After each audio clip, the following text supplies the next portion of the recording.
is the progressive Pope. How progressive? So progressive that even the Young Turks like him. I mean, who wouldn't like a man who accepts this heretical object?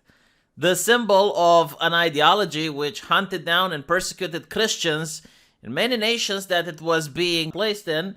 The Pope doesn't find it offensive at all. It's perfectly normal. He complains about the United States, especially under Donald Trump, but doesn't have a single bad word to say about China when China was cracking down on Hong Kong. In fact, when the bishop from Hong Kong came to the Vatican in order to have a conversation with the Pope was too busy to see him. Was probably a little bit busy, organizing the first Islamic prayer in the Vatican. I'm still waiting for the first Christian prayer next to the Kaaba. I wonder if we're going to see that. Probably not, I guess. Probably the Pope isn't that good at negotiating that to happen. On every single issue, on every single thing that has controversy, he leans left. Very left-leaning. I think the only one is probably abortions, and I guess if he was a little bit progressive on that, it might cause a schism in the church. But when not causing schisms, he is definitely suggesting that atheists can go to heaven, completely invalidating the purpose of Christianity. I mean, if you don't really need to believe in the church, then what's the point in Catholicism? Why is he sitting on a golden throne? Why? Huh? So yeah, very, very progressive individual, and he came into my attention recently because of this article. You see, now a rabbi is calling the Pope to account for being a Christian. And I was a little bit shocked. It's really? I didn't know that the rabbis keep tally on the Catholic Pope. Up till now, I thought the only reason a Jewish person would be interested in the Bible if he was looking to convert. I mean, I thought they're with their religion and the Catholics are with theirs and it's all good. But no, apparently, the Vatican City has came under scrutiny because the Israelis' top Jewish religious authorities have told the Vatican that they are concerned about comments that Pope Francis made about their book of sacred law. So if you're unaware, I'm pretty much sure everyone is aware. The Jewish people came up with the Torah. We call it the Old Testament, right? We, I guess, didn't like the Torah very much, so we made the sequel. And the sequel is Christianity, okay? Jesus came, and that's the sequel of the Torah. I guess we improved it. And then you have the Muslims that completed the trilogy of the Bible, the Yahweh, the trilogy, and they have the Quran. So, in order for these faiths to exist, the Jewish people say, no, only the Torah is valid. Nothing else matters. The Christians say, no, only the Bible is important. You need to have Jesus in your heart in order to be able to go to heaven. The Torah is good, but it's for historical significance to understand a little bit of context. But no, the New Testament is the shit. And then you have the Muslims with the Quran. And they're no, it's the other two things are good for context and stuff, but what Muhammad said is what Muhammad did. That's the way I understand religion. But apparently, no, that's not the case, because now you have the top Israeli and Jewish religious authorities saying that in a letter given to the Holy See, said that the comments appear to suggest that Jewish law was obsolete. No fucking shit. If you're a Christian, yes. You're telling the Pope... you're making a Pikachu face, thinking that the Pope believes that the Jewish law is obsolete. Duh. Otherwise, you wouldn't have Christianity. You just have Judaism. But no, the Pope says that the Torah contains hundreds of commandments for Jews to follow in their everyday life. So basically, that thing with the shellfish and... a lot of things that we Christians don't abide by, they exist in the Torah. The measures of adherence to a wide array of guidelines differs from Orthodox Jews and Reformed Jews. At the audience, the Pope, who was reflecting on what St. Paul said about the Torah in the New Testament, he said that the law of the Torah, however, does not give life. It does not offer the fulfillment of the promise because it is not capable of being able to fulfill it. Those who seek life need to look at the promise and its fulfillment in Christ. In other words, what St. Paul is saying here, doesn't matter if you're religious or not, you can still analyze the philosophical conversation here.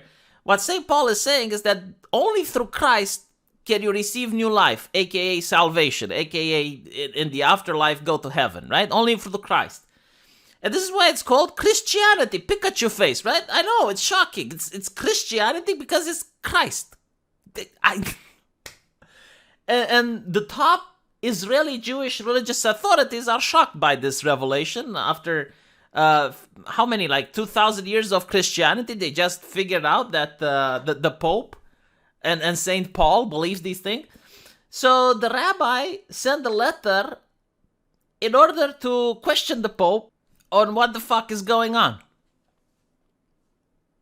So I guess like the top religious scholars in Israel recently found out that St. Paul has said that only through Christ can you get salvation, and that the Pope kinda likes what St. Paul had to say. I guess St. Paul must have been a raging anti-Semite, huh? We recently just found out, like, all tweets from St. Paul have been unearthed.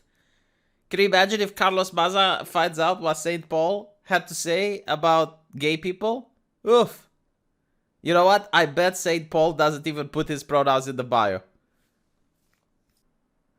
Man, I hope they don't watch Mel Gibson movie, The Passions of the Christ, because then they see other parts of the Bible that they might have questions about, huh?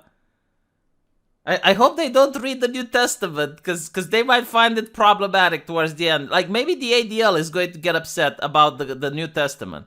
I'm telling you this, Jesus is going to get demonetized from Patreon for manifest observable behavior, like the part where he picks up the whip and goes to the merchants in the temple, like, not only does he do hate speech, but he starts whipping them. Oh my God, like, Jesus demonetized confirmed.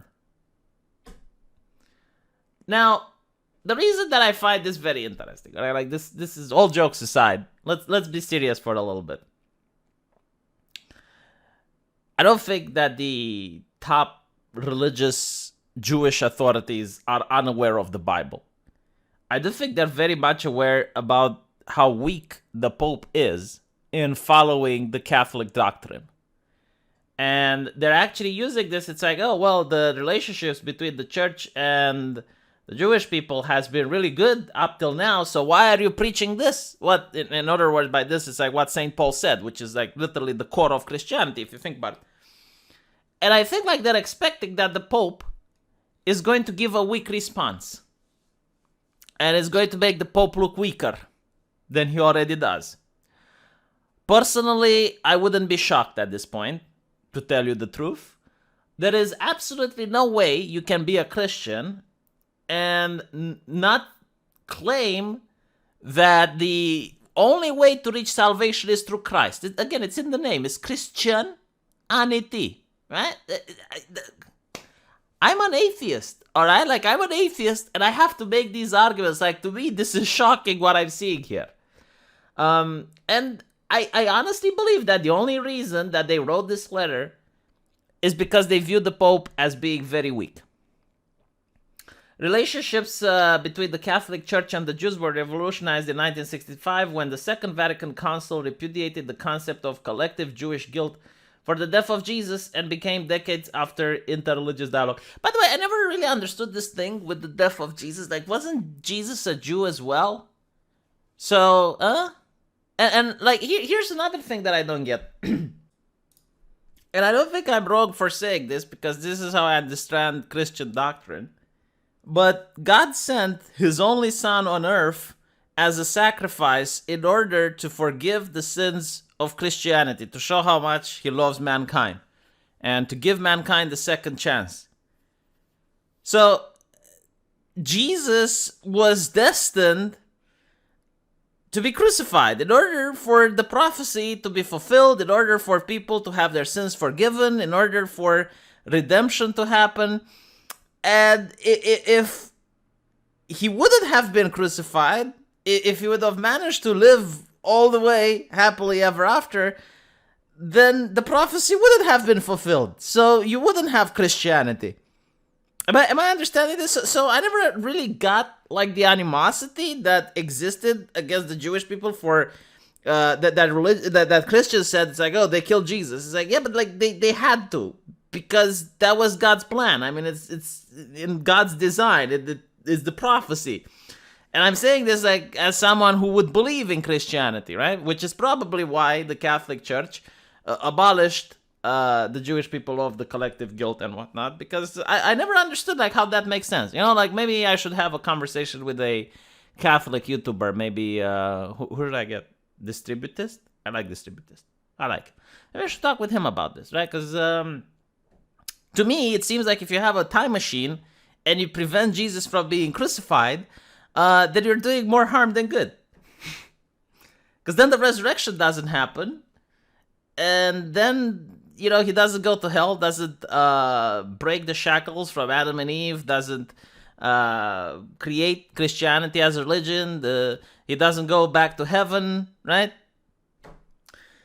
Anyway, I'm sorry, I'm just a little bit passionate recently about Christian doctrine. I realize like there's a lot more to it than initially met the eye. Like even if you don't believe in God, there's a lot of good teachings there and a lot of interesting stuff that I like reading. But I'm really curious what the Pope is going to say. I am really, really, really curious to see, because, you know, God's vicar on earth. So it's going to be very interesting to see. It's like, oh, you know what? I mean, because now he's in a pickle, isn't he? If atheists can go to heaven, then what does that says about the people who only read the Torah, huh? Wow, he sure placed himself in the ADL's crossfire there, didn't he? Let me know what you guys think, and I'll see you in the comment section. And I'm really curious to see what Catholics have to say about this. Take care.